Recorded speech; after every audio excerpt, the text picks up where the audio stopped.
Good evening, everyone. Hope your day is going well. Um, I'm ticked off. You're probably going, wow, what a way to start. I have a lot of family up in Southern Oregon, and a lot of my family and my friends are up there. And if you haven't heard, there's been a massive wildfire that went through and pretty much destroyed two towns and is going towards another major one now. Currently, there's over 600 homes destroyed and over 100 businesses. Now, think about those numbers. You know, we're talking a lot of people's lives that have been changed forever and certainly not for the best. So, the reason why I'm angry is this because getting anybody to step up and to help those people right now is next to impossible. Now, obviously, for health reasons, and I'm 1,000 miles away, I cannot do anything there. But what I have been trying to do is talk to churches up there, talk to different organizations, nonprofits that typically go out there and help, and I have run into a brick wall. And what I'm finding is a lot of the secular people are helping the victims and the people who are displaced more than the churches are. And I'm sorry, but it just bugs me. And the reason why it bugs me is because two reasons. This is a perfect opportunity to put our money where our mouths are. In other words, to do what we talk about, to do what we say. And the other is to show people the love of Jesus Christ. It's a great time to be able to comfort people and show them that Jesus Christ loves them and cares for them. But we have to do it first. We have to get off our rear. And as I've been working on this, and I've just seen so much resistance. And I understand there's COVID-19. I understand that right now the whole West Coast is on fire. And the truth of the matter is, the resources are pretty strung out. But there's a lot of churches up there that could do something. When I've talked to their pastors, I've made phone calls, and I've asked them, how can you help these people?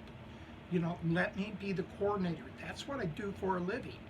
That's my secular job, is pretty much being a coordinator. I said, I can do this. I can find you the resources. And there's always, no, we don't have enough people. I say, do you have one person? Well, yeah, but I'm not going to put them in that predicament and all this. And I mean, some of the stuff I've seen is ridiculous. And yes, I am angry. There's two types of anger. There's righteous and there's self-absorbed. Self-absorbed anger is when you get angry at someone else for no real valid reason, but you just spout off. Maybe you're angry at somebody because they didn't pick you up on time, something like that.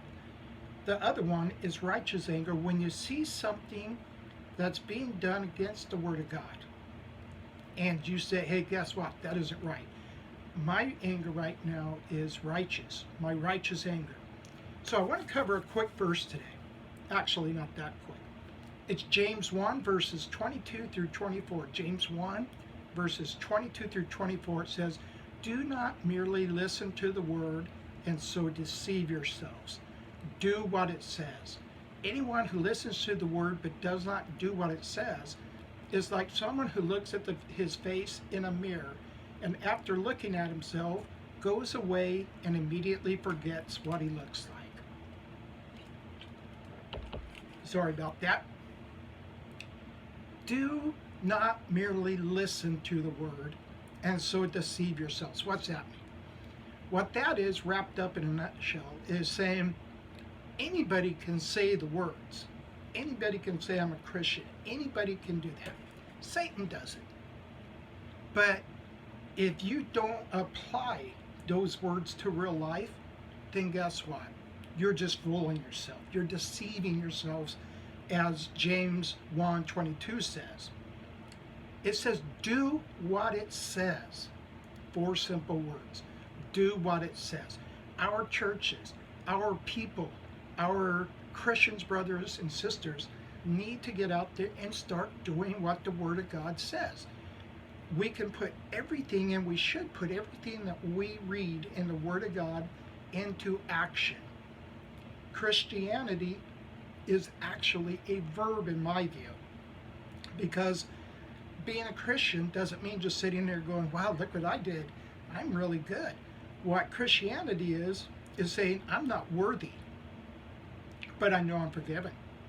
And I'm going to get my rear end out there, and I'm going to help my brothers and sisters, whether they be Muslim, whether they be this or whether they be that, because that's the best way to show them the love of Jesus Christ is through our action. Then it goes on in verse 23, it says, anyone who listens to the word but does not do what it says is like someone who looks at his face in a mirror and after looking at himself goes away and immediately forgets what he looks like. What that verse is saying is this. It's saying so many people read the Bible, then they feel good, and they feel their hearts are lifted, and they're ready to go. They put down the Bible, and they forget it. 20 minutes later, they're out doing the same thing they did before they started reading the Bible. Even though they read it and they know it's the wrong thing, they still do it. This happens far too many times. Too many people internalize the Word of God. In other words, I've seen people out there who have that Bible memorized practically from front to back.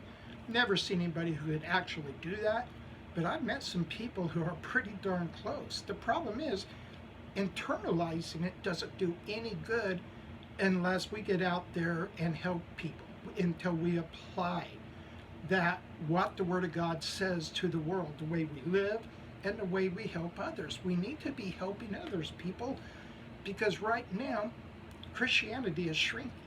Churches are going away. Mosques are taking their place. Why?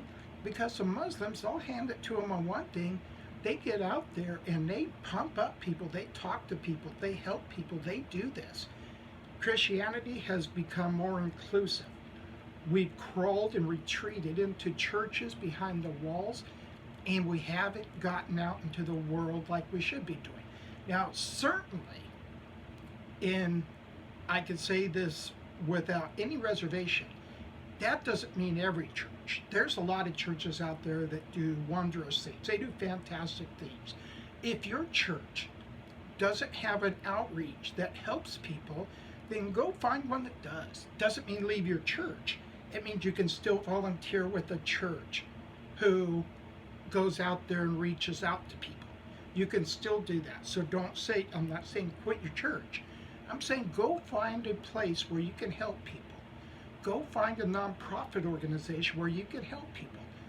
If they don't like the fact that you say you're going to share Jesus Christ with victims, then don't join them. Let them know up front that you want to evangelize to people, but do it. If you don't have anyone to minister to, go find someone. Just be there for someone. I guarantee you, no matter, it doesn't have to be some kind of major tragedy like what's going on the West Coast. It doesn't mean there has to be massive fires for you to start helping and loving others through your actions. Because you can find out on a daily basis when things look like they're going perfect.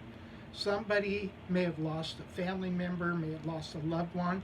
You could go out there and help them. But whatever you do, help in some way, shape, or form.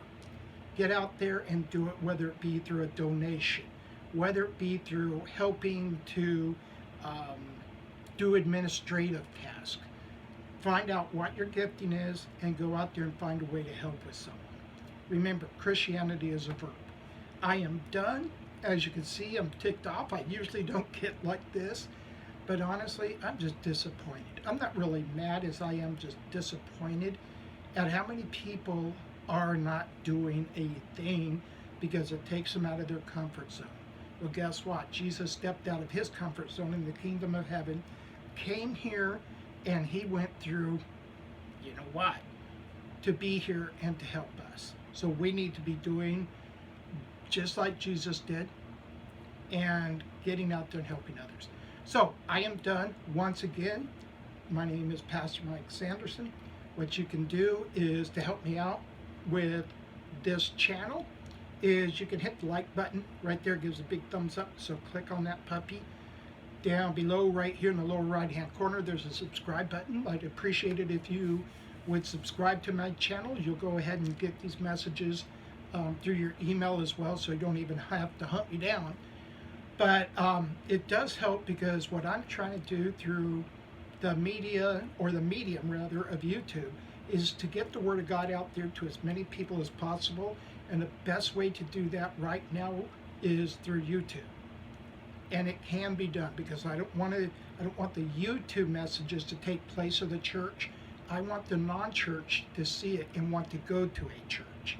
So that's what I'm doing. So thank you very much, everyone, for hanging out and listening to my moaning, whining, groaning, and complaining. But something I had to get off my chest, and thank you for allowing me that pleasure. I love you guys. Be praying for you, especially for all of those who are having so many problems with COVID, with unemployment issues, money issues, fires. It's a crazy world we live in. But the one good thing is we still have Jesus Christ. So thank you, everybody, for hanging out with me. Love you. Be praying for you.